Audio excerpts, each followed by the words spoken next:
साई राम ओम गुरु। अध्याय 42। ओम गुरु की पुनः बद्रीनाथ यात्रा की निरंतरता। नीलकंठ पर्वत पर हुआ चमत्कार। जून मास में पूर्णिमा की रात को ओम गुरु एक अन्य स्वामी जी के साथ नीलकंठ पर्वत के एक विशेष स्थान पर गए।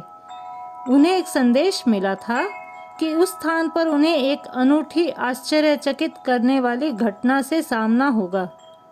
पहले दिन उन्होंने खूब प्रतीक्षा की, जो निष्फल रही। अगले दिन फिर से उन्हें वही संदेश मिला, इसलिए वे पुनः स्वामी जी के साथ रात्रि काल में उसी स्थान पर गए। उन्होंने देखा कि तेज प्रकाश पर्वत से आ रहा था और सितारे टिमटिमा रहे थे। वह प्रकाश भिन्न भिन्न आकृतियों में परिवर्तित होने लगा, जो 10 मिनट बाद लुप्त हो गया। उसी रात एक महात्मा जी ओम गुरु के स्वप्न में आए। महात्मा जी ने उन्हें बताया कि जो प्रकाश उन्होंने देखा वह वास्तव में एक महान तपस्वी थे तथा उनके चारों ओर टिमटिमाते सितारे देवता, गंधर्व आदि थे।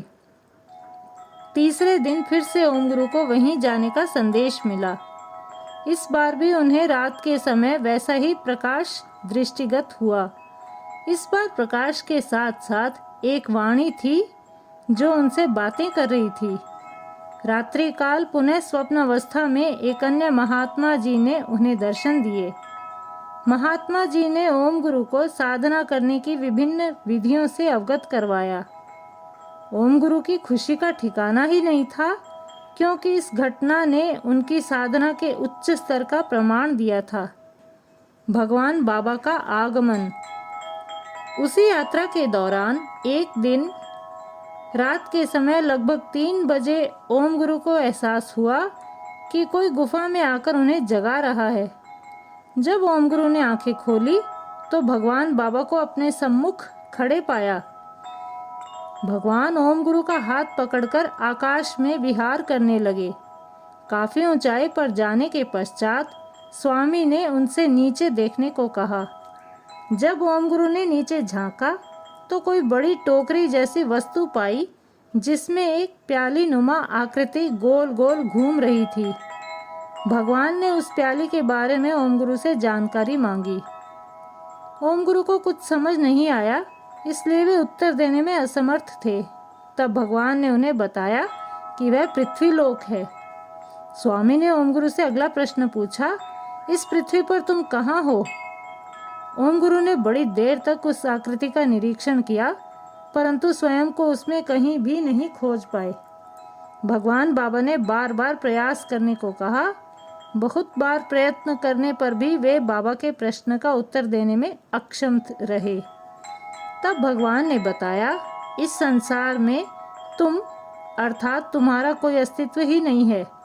पृथ्वी लोक पर लोग ऐसी वस्तु स्वयं की कल्पना कर बैठते हैं। मैं, तुम आदि माया जाल के अलावा कुछ भी नहीं। मेरी ओर देखो, भगवान ने आदेश दिया। जब ओम गुरु ने उनकी ओर देखा तो पाया कि वह प्याली नुमा पृथ्वी उनके हाथों में थी। फिर उन्होंने कहा, मैं सर्वव्यापी हूँ। इस बात का स्मरण रहे। अपनी साधना पूरी ईमानदारी से करो। ऐसा कहकर स्वामी ने ओम गुरु को पुनः यथास्थान पहुंचा दिया। ओम गुरु सामान्य स्थिति में प्रातःकाल ही आ पाए। उन्हें एहसास हुआ कि भगवान ने उन्हें आत्मानुभूति करवाई है तथा परम ज्ञान से भी अवगत करवाया है।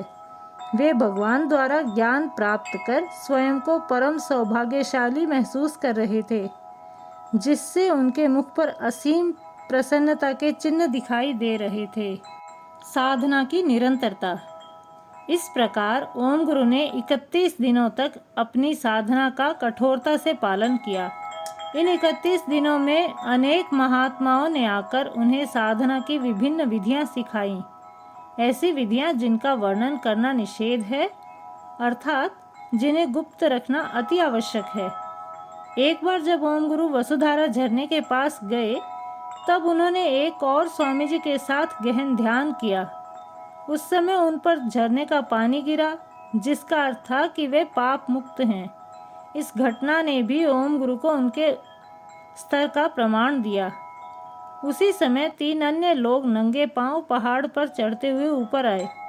उनमें से एक लगभग 25 वर्षीय युवक आकर ओम गुरु के पास बैठ गए। उसका मुख कांतिमय था, ललाट पर तेज और नेत्रों में निराली ही चमक थी। ओम गुरु के आश्चर्य की सीमा ही न रही जब उन्हें पता चला कि उस आकर्षक नवयुवक की आयु 100 वर्ष से भी अधिक थी। कठोर साधना से उन महान योगी का व्यक्तित्व एक सुंदर युवक के समान हो गया था। उन महात्मा जी ने ओम गुरु को भी साधना तथा ध्यान की विभिन्न विधियां सिखाईं। जय साई राम, जय ओम गुरु।